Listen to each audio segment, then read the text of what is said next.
वसई विरारमध्ये बवियानं गुजरात पासिंगच्या बस अडवल्याचं कळतं आहे। बवियानं गुजरात पासिंगच्या 100हून अधिक ट्रॅव्हल्स थांबवल्याची माहिती पुढे येते आहे। मतदारांना आमिष दाखवून मतदानासाठी नेत असल्याचा बवियाकडून आरोप करण्यात येतोय। विरारमधील शिरसाड फाट्यावरती मोठा पोलीस बंदोबस्त तैनात करण्यात आलेला आहे। तिकडची दृश्य आपण बघतो आहोत। कालच बविया आणि भाजप यांच्यामधला संघर्ष पुढे आलेला होता। वसई विरारमध्ये बवियानं गुजरात पासिंगच्या बसेस अडवल्याची माहिती मिळते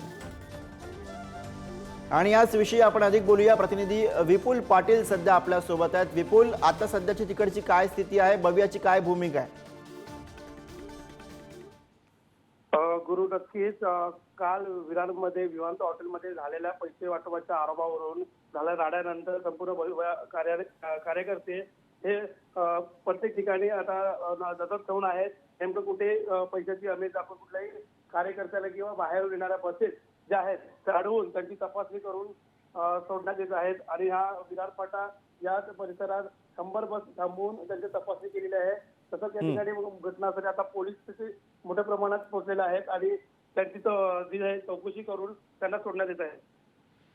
बरं, धन्यवाद विपुल या सगळ्या सविस्तर माहितीसाठी।